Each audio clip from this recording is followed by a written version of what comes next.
channel Metri Beauty Salon. Di sini aku mau sekedar sharing-sharing buat kalian. Siapa tahu kalian yang lagi sumpek perkara usaha salon kalian, jadi pikiran kalian lebih kebuka.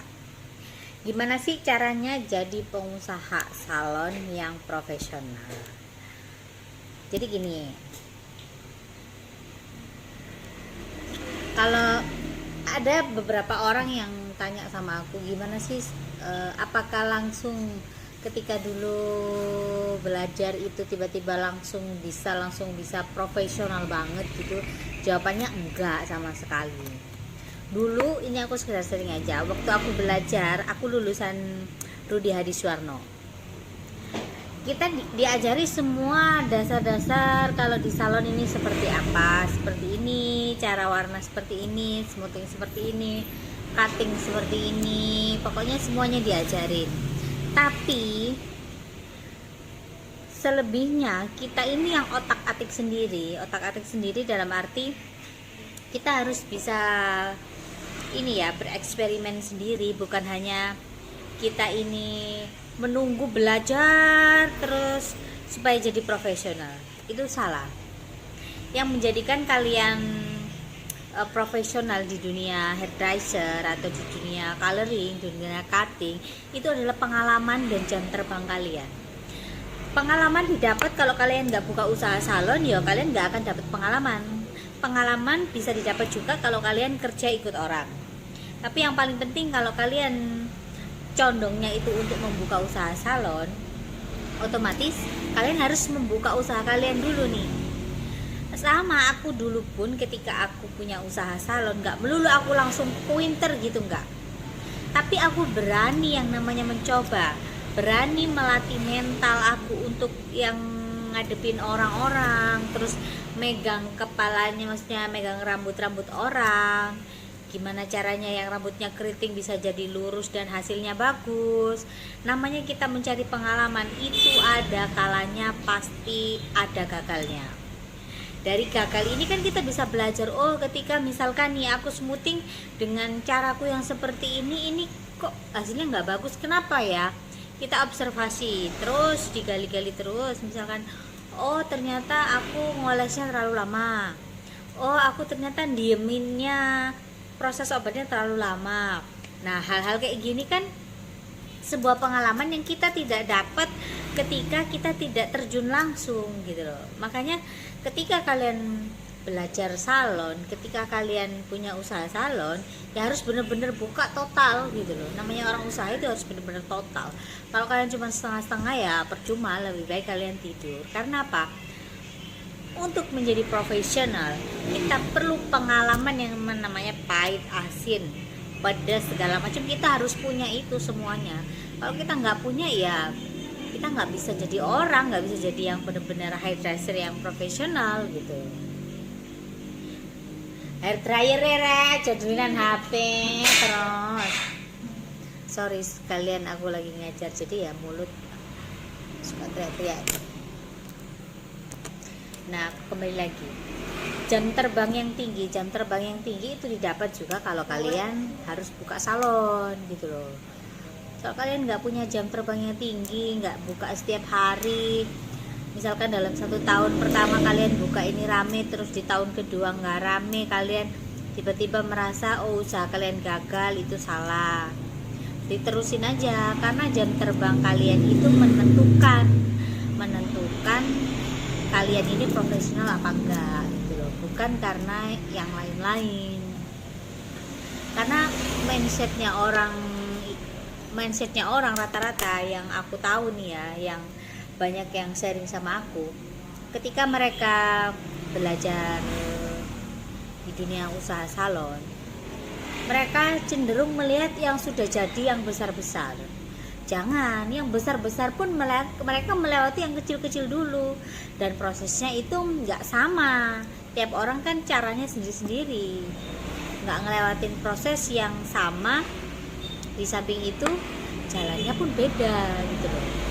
Bahkan tiap salon pun mempunyai keunggulan sendiri-sendiri. Keunggulan nih kayak gimana? Misalkan salon A ini unggulnya di smoothing, ada salon B ini unggulnya di warna. Tapi bukan berarti antara kedua salon ini ketika ngerjain salah satu dari keunggulan mereka ini selalu bagus gitu. Pasti ada yang namanya kesalahan. Dan kesalahan itu kan membentuk pengalaman dan jam terbang kalian. Jadi kalau kalian punya usaha salon, apalagi khususnya yang baru-baru buka ataupun yang baru-baru belajar, kalian harus ingat benar-benar, jangan yang kalian lihat ini yang di atas. Kalian boleh lihat di atas untuk acuan semangat kalau kalian nanti pasti bisa seperti itu. Tapi kalau kalian ngelihatnya, kok hasilku nggak seperti ini ya, kok hasilku nggak seperti itu ya, karena apa? Kalian kurang otak-atiknya, dalam arti kurang ininya ya, kurang berani bereksperimen. Contohnya kayak gini, nah gampangnya aja, kalian diajarin bikin puding dengan bahan yang sama, dengan komposisi yang sama, beli di tempat yang sama, sudah jadi nih puding. Tapi antara setiap orang hasil pudingnya beda-beda. Yang membedakan ini apa? Garnishnya, cara platingnya berbeda-beda. Nah, plating berbeda, garnish beda-beda, itu karena kan dari kemampuan imajinasi kalian sendiri, mau ngedesainnya ini seperti apa, mau kasih hiasannya seperti apa. Sama kayak di dunia usaha salon. Contohnya kayak misalkan warna, kalian diajarin ini di dasarnya, tapi antara A, B, C, dan D ini hasilnya beda-beda. Karena apa? Cara mereka untuk imajinasinya, misalkan nih ada yang mainnya di sebelah sini warnanya, ada yang di dalam, ada yang di luar, ada yang ngefull segala macam. Itu kan main kreasi kita sendiri-sendiri gitu loh, main kreasi sendiri-sendiri. Dan kita harus sering-sering bereksperimen. Lagi-lagi aku tekankan, sering-sering bereksperimen dan terus mencoba. Kalau kalian gak coba, kalau kalian gak eksperimen, kalau ini kalian kreativitas kalian nggak jalan, ya otomatis kalian tidak akan dapat yang namanya cap profesional itu tadi. Karena profesional, jadi seorang yang profesional itu nggak gampang. Kalian harus pinter otak-atik, bukan hanya sekedar otak-atik kerjaan kalian, otak-atik manajemen salon pun itu juga diperlukan gitu. Jadi semuanya itu balance. Jadi buat kalian para pemain usaha salon yang baru, aku cuma sekedar sharing sama kalian. Dan rata-rata orang-orang mikirnya ketika belajar di tempat A yang benar-benar mahal misalkan, dia berharapnya seperti itu.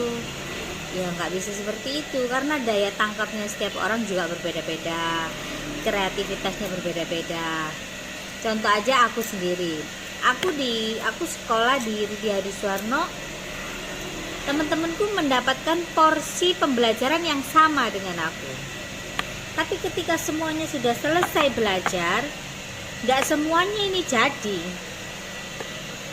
Padahal komposisi pembelajarannya sama loh, bahan yang dipakai ini sama semua.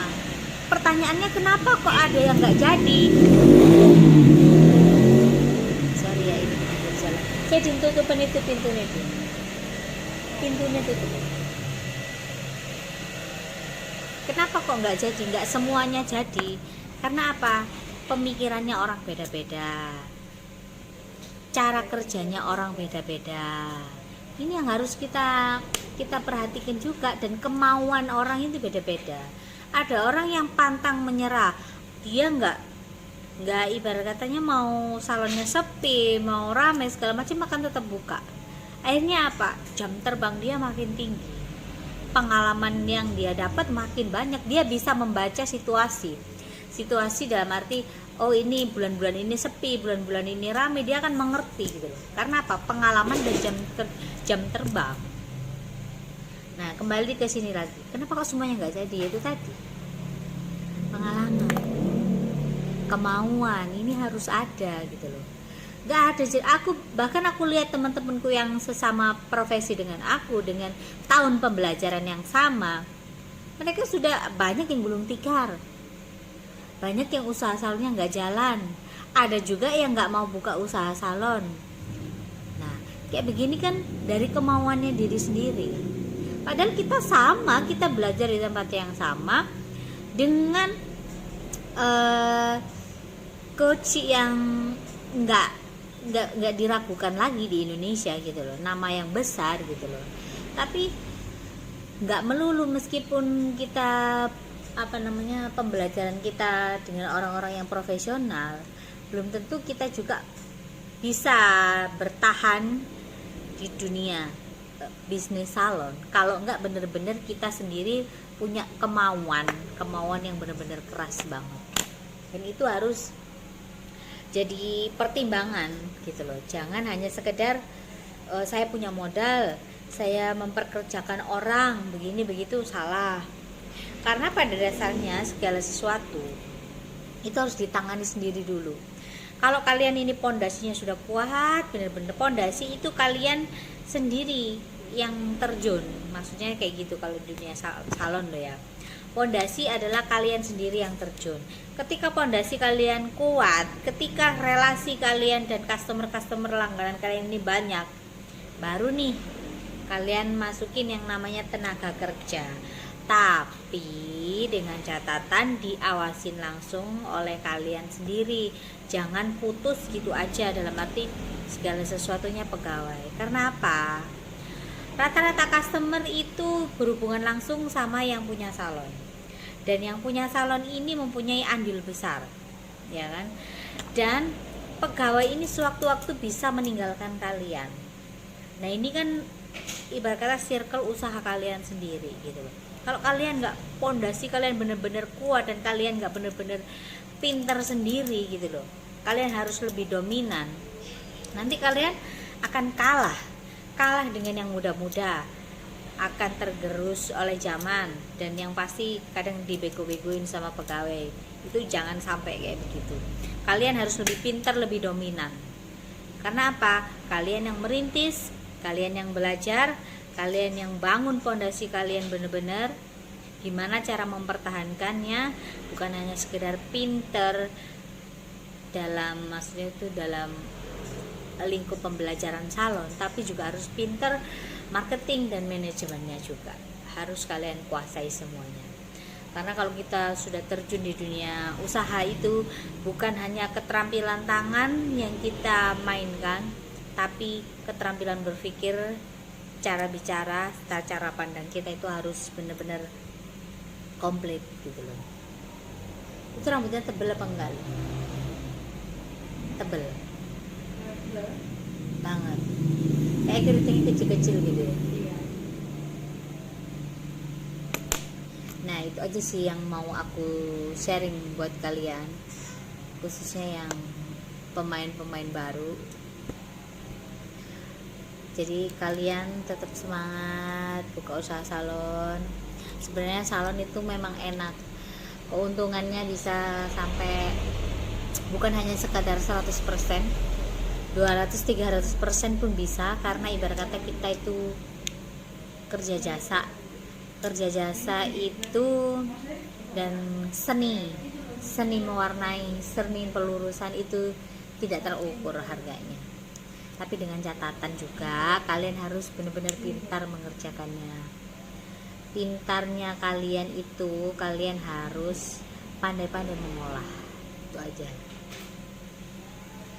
Sekarang aku mau ngajar. Itu partingnya kurang ini, Lin, kurang lurus, masih oval. Kamu parting dulu. Itu oleh kasih antifreeze.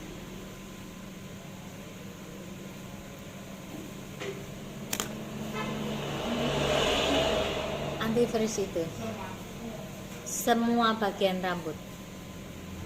Itu aja sih yang mau aku kasih tahu sama kalian, sharing sama kalian. Semoga aja kalian jadi pengusaha yang benar-benar serius, semoga sukses semuanya. Terima kasih kalian yang udah nonton.